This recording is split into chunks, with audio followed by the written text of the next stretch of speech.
Hello मित्रों, आपका स्वागत है आपके YouTube channel sure success classes पर। देखिए, halo alkane and hello arene का मैंने लेक्चर 7 ठीक है डाल दिया है, वो आप देख सकते हैं। आज हम लेक्चर 8 में देखेंगे। मैंने वहां पर देखा था कि संतृप्त और असंतृप्त से बनाते हैं इसमें, ठीक है। संतृप्त से करते हैं हाइड्रोकार्बन से, ठीक है। एल्किल हैलाइड मिश्रण की विधियां चैप्टर है चल रहा है, उसमें मैंने सर्वप्रथम सममित हाइड्रोकार्बन से देखा, ठीक है। तो उसमें मैंने सममित जोड़ा इत्यादि मैंने पढ़ा, ठीक है।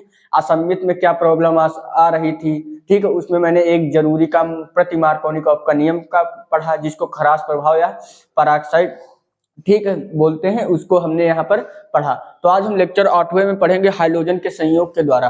मतलब चैप्टर तो वही है कि हाइड्रोजन विचरण की विधियां, उसमें टॉपिक बी है। वो कौन सा टॉपिक है? हाइड्रोजन के संयोजन द्वारा। हाइड्रोजन हाइड्रोजन क्या होते हैं आप लोग जानते होंगे। चलिए यहाँ पर पहले हम लिखते हैं सिस्टमेटिक, फिर आप ध्यान देखिए। देखिए यहाँ पर लिखेंगे, अब यहाँ पर देखिए बी नंबर, अब यहाँ पर देखिए बी नंबर देखेंगे। हाइड्रोजन के संयोजन द्वारा, हाइड्रोजन के संयोजन द्वारा देखिए, संयोजन मतलब जुड़ना, हाइड्रोजन के जुड़ने से, ठीक है। तो हमने क्या हुआ था, बहुत सारी क्रियाएं, ठीक है, इत्यादि, ये सब हमने पढ़ी, ठीक है, ये सब हमने पढ़ी। लेकिन अब यहाँ पर मेन डिस्कस ये होता है, अभी तक मैंने 10th में 12 11th में काफी, या 12th में इसके पहले जो चैप्टर है इत्यादि मैंने पढ़ाया है, तो उसमें क्या मैंने अब क्रिया मैं कर देता था, ठीक, हाइड्रोजन जोड़कर जो अभी किया है सम्मित में कर देता, मैंने कर दिया था, आप भी कर लेंगे। लेकिन उसमें क्या था भैया, अब हमको हाइड्रोजन जोड़कर बताना है कि इनका रंग क्या है, मतलब इनका कलर क्या है इत्यादि, इन पर हम बात करेंगे, ठीक है। जिससे कार्बन टेट्राक्लोराइड में हम ब्रोमीन को एल्कीन के साथ घोलें तो उनका रंग कैसा होगा, इसकी बात हम यहाँ पर करेंगे। चलिए थोड़ा लिखते हैं थ्योरी हम, ठीक है, थ्योरी लिखेंगे जी, ठीक है भैया। देखिए यहां से हम थ्योरी लिखेंगे। थ्योरी क्या लिखेंगे?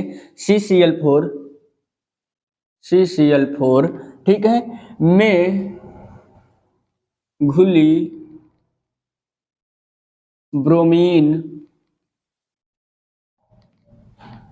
CCl4 क्या होता है मैंने आपको भी बताया है, ठीक है। तो CCl4 कार्बन टेट्राक्लोराइड, क्योंकि मैंने आपको ये सब बता दिया है। तो CCl4 में घुली ब्रोमीन को एल्कीन में डालने पर, ब्रोमीन को एल्कीन में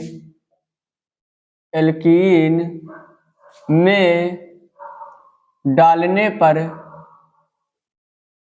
ठीक है भैया, एल्कीन देखो, एल्कीन एल्काइन, तो इसमें डबल बॉन्ड, एल्कीन मतलब डबल बॉन्ड में डालने पर Br2 का Br2 का रंग, Br2 का लाल रंग गायब हो जाता है, गायब हो जाता है, ठीक है। हम लोगों ने ये जाना कि जब कार्बन टेट्राक्लोराइड में घुली ब्रोमीन को एल्कीन में डालने पर जो ब्रोमीन का लाल रंग जो है वो गायब हो जाता है, ठीक है। इतना हम लोगों ने पढ़ा, ठीक है। अब दूसरा पॉइंट देखिए, दूसरा पॉइंट क्या है, इस विधि में किसी अणु में, चलिए लिख ही दे रहे हैं, इस विधि में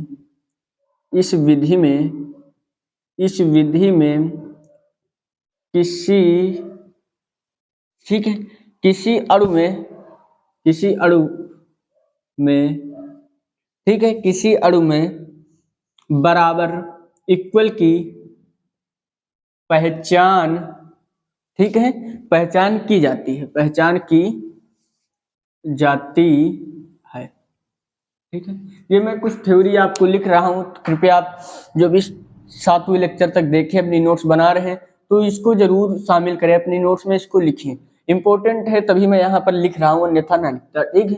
तीसरा पॉइंट क्या है? तीसरा, क्योंकि बात यहाँ पर हाइड्रोजन के संयोजन द्वारा ना, तो हाइड्रोजन को कसम जोड़ेंगे, वो बात हम कर रहे हैं, ठीक है। तीसरी बात, उत्पाद कैसा बनेगा? उत्पाद होगा हमारा संदिग्ध, ठीक है, संदिग्ध डाइब्रोमाइड, डाइब्रोमाइड। देखिए संधि ड्राई डाइब्रोमाइड, इसको बोलते हैं विच डाई हैलाइड। ठीक, चलिए इतना ही रखते हैं। आई होप कि आपको इतना समझ में आया होगा। उत्पाद क्या बनेगा? संदिग्ध डाइब्रोमाइड बोल बनेगा। ठीक है, तो पहले अब हम इनका अर्थ समझते हैं सिस्टमेटिक। मैंने ये रामायण मतलब ये लिखा क्यों है, मतलब तो इसका अर्थ क्या है। जब पहली थी ए नंबर मैंने बताया, बी नंबर में हाइड्रोजन के संयोजन द्वारा इन्होंने कहा कार्बन टेट्राक्लोराइड CCl4 में घुली ब्रोमीन। अभी हम इसमें क्या करें, ब्रोमीन को घोल दे, ब्रोमीन Br2। ठीक है, एल्कीन एल्कीन एल्कीन मतलब डबल बॉन्ड होना चाहिए, डबल बॉन्ड होना चाहिए में डालने पर Br2 का जो रंग है वो लाल रंग, पहले लाल रंग की होती, बात को गायब हो जाता है। दूसरी बात, इस विधि में किसी अणु में बराबर की पहचान की जाती है। ठीक है, उत्पाद जो है संदिग्ध डाइब्रोमाइड होता है। ठीक है, अब हम बात करते हैं एग्जाम्पल की। भैया एग्जाम्पल की बात करेंगे। ठीक है, एग्जाम्पल की बात करेंगे। तो एग्जाम्पल की बात मैंने यहाँ पर क्या की, जैसे कार्बन लिया, डबल बॉन्ड लिया, एक इधर इधर। ठीक है, हाइड्रोजन जोड़ दिए। अब यहाँ पर क्या होगा, और प्लस में Br2। अब ये करेगी रिएक्शन, लेकिन देखिए यहाँ पर क्या होगा, कार्बन टेट्राक्लोराइड में घुलेगी ना, कार्बन टेट्राक्लोराइड में, तो यहाँ पर CCl4 ले लेंगे, CCl4 ले लेंगे। ठीक है, जो ये Br2 का रंग है ये कैसा होगा, जो ये Br2 का रंग है भैया ये कैसा होगा, मैंने अभी यहाँ पर बताया ये रंग होगा लाल भूरा। कैसा रंग होगा, लाल भूरा होगा।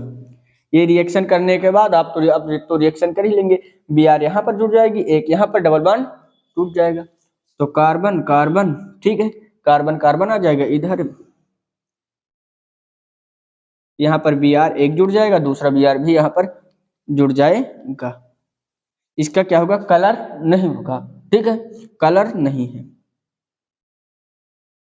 लिखते हैं कलर नहीं है। ठीक है, समझिएगा। और एग्जांपल चाहे तो मैं ले सकता हूँ। ठीक है, बट इसी में आपको समझ में आ गया होगा। इसमें क्या मैंने एग्जांपल लिया, एल्कीन एल्कीन मतलब डबल बॉन्ड वाले कार्बन को लेना था, यहाँ पर ये बात मेंशन की गई थी। दूसरी बात Br2। ठीक है, Br2 ब्रोमीन का जो ब्रोमीन लाल रंग का था, इसमें कार्बन टेट्राक्लोराइड में घोलना है, तो मैंने उत्प्रेरक की जगह, उत्प्रेरक क्या होता है जो अपक्रिया को गति प्रदान करते हैं। ठीक है, उनको मैंने यहाँ पर CCl उत्प्रेरक के रूप में कार्बन टेट्राक्लोराइड को लिया, इनसे रिएक्शन कराया, एक Br जाकर यहाँ पर जुड़ गया, दो Br थे, एक यहाँ पर जुड़ गया। तो यहाँ पर क्या था, जो Br2 था इनका रंग क्या था, लाल भूरा था। ठीक है ना, तो भाई जब यहाँ पर लाल भूरा था तो रिएक्शन के बाद इनका कोई भी कलर नहीं बचा। आई होप कि आपको वो सब उतना समझ में आया होगा। ठीक है, तो इसमें क्या थी, जो ब्रोमीन थी हमारी लाल रंग की थी, जब उसकी रिएक्शन हुई तो उसका लाल रंग जो है वो कलरलेस हो गई, उसमें कलर बचा ही नहीं। ठीक है, अब दूसरी बात हम पढ़ते हैं हाइड्रोजन विनिमय द्वारा। ठीक है, तो अब पढ़ेंगे हाइड्रोजन विनिमय द्वारा। तो यहाँ पर एक रिएक्शन आती है, उस रिएक्शन को बोलते हैं फिकेस्टाइन अपक्रिया, जो काफी इंपॉर्टेंट बात है, मैं यहाँ पर स्टार लगा रहा हूँ, ये आपके एग्जाम में कन्फर्म आ सकती है। तो यहाँ पर मैं 3 स्टार लगा रहा हूँ, तो इसका मतलब आप इस रिएक्शन को, इस टॉपिक को तैयार कर लेंगे। ठीक है, चलिए अब हम लिखते हैं इसको लिखते हैं iodo alkanes, iodo iodo alkanes. ठीक है, लिखेंगे आयोडो एल्केन्स का निर्माण, आयोडो एल्केन्स का निर्माण जो है संगत क्लोरो एल्केन्स, संगत क्लोरो एल्केन्स। ठीक है, इन्होंने कहा आयोडो एल्केन्स का निर्माण संगत क्लोरो एल्केन्स या ब्रोमो एल्केन्स। ठीक है, या ब्रोमो एल्केन्स को एसीटोन में घुलित को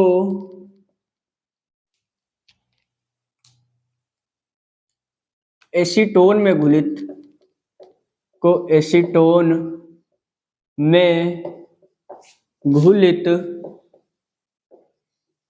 सोडियम आयोडाइड, ठीक है NaI, सोडियम आयोडाइड के साथ गर्म करके करते हैं, के साथ गर्म करके करते हैं। ठीक है, अब समझते हैं। पर देखिए मैंने कहा आयोडो एल्केन्स क्या होते हैं, ठीक है मैं बता चुका। आयोडो एल्केन्स का निर्माण जो है संगत क्लोरो एल्केन्स या ब्रोमो एल्केन्स, ब्रोमो, ठीक है, ब्रोमो एल्केन्स ये हाइलोजन है, ये क्लोरो हमारा हाइलोजन है, ब्रोमो हमारा हाइलोजन है, आयोडो हमारा हाइलोजन है। ठीक है, इन्होंने कहा हाइलोजन विनिमय द्वारा, विनिमय मतलब हाइलोजन को बदल दो, ठीक, मतलब एक के बाद एक हाइलोजन लो, इनका ये मतलब है। तो 3 या एसीटोन। अब एसीटोन आ गया, देखिए एसीटोन तो हम लोग पढ़े हैं क्लास 10th में, ठीक, इत्यादि सुने हैं। ठीक है, यहाँ पर बात करेंगे है क्या भी मैं बताऊंगा। में घुलित सोडियम आयोडाइड के साथ गर्म करते हैं भैया। चलिए एक एग्जांपल हम देखते हैं इसके साथ भी कि एक एग्जांपल क्या होगा इसका। तो यहाँ पर हम लेते हैं एग्जांपल, ये आप तैयार कर लें। पहला एग्जांपल मैंने यहाँ पर लिया, जैसे आर ले लिया, यहाँ पर क्लोरीन ले लिया प्लस में, ठीक है, आर क्या एल्किल ग्रुप है, बहुत सारे होंगे, ठीक है। दूसरा सोडियम आयोडाइड ले लिया, सोडियम आयोडाइड ले लिया, और यहाँ पर क्या लिया एसीटोन, मैंने यहाँ पर क्या लिखा एसीटोन।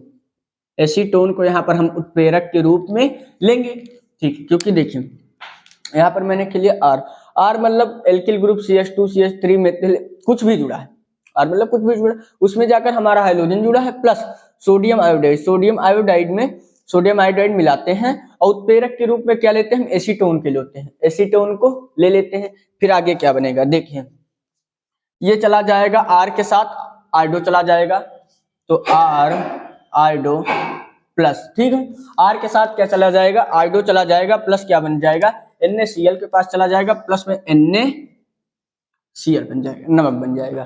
ठीक है, आई होप कि आपको समझ में आया होगा, क्योंकि देखिए यहाँ पर आर एल्किल ग्रुप लिया प्लस Na लिया, तो एसीटोन की उपस्थिति में मैंने जब रिएक्शन कराई तो क्या हुआ, जो Na था वो तो भाई Cl के पास जाएगा, ठीक है ना, ठीक है भैया, और जो R था Y के पास चला गया, ऐसा क्यों, क्योंकि प्लस माइनस ठीक अट्रैक्शन होता है, NaCl बन गया। आई होप कि आपको समझ में आया होगा। मैं लेता हूँ सेकेंड एग्जाम्पल, दूसरा एग्जाम्पल ले रहा हूँ, ठीक है, दूसरा एग्जाम्पल R ले लिया, यहाँ पर Br ले लिया प्लस में, ठीक है, NaI ले लिया, और यहाँ पर किसकी एसीटोन की उपस्थिति में, एसीटोन की उपस्थिति में होगा, तो यहाँ पर क्या हो जाएगा देखिए आर आई के पास चला जाएगा, ठीक है, तो आर आई के पास चला जाएगा प्लस में।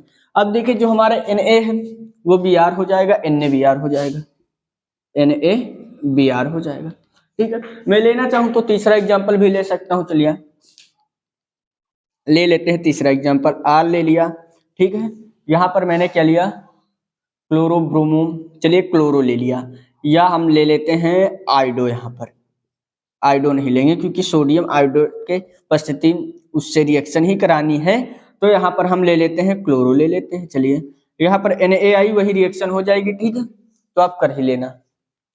चलिए आपको इतना समझ में आया होगा, देखिए एक बार फिर से देख लेते हैं।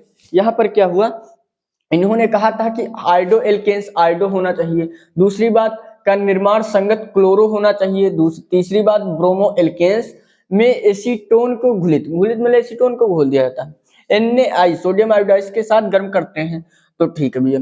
जब इन्होंने एल्किल ग्रुप लिया, इससे हाइड्रोजन को प्लस सोडियम आयोडाइड से एसीटोन को, ठीक है, एसीटोन NaI में गर्म किया, एसीटोन को उत्प्रेरक के रूप में लिया, तो हमें ये कुछ उत्पाद मिले। दूसरी बात एल्किल ग्रुप में जब ब्रोमाइड लिया, ठीक है, और सोडियम आयोडाइड के साथ गर्म किया, तो एसीटोन की उपस्थिति में उत्प्रेरक में हमें कुछ ये उत्पाद मिले, ठीक है। आई होप कि आपको ये लेक्चर पसंद आया होगा, ठीक, समझ में पूरा आया होगा।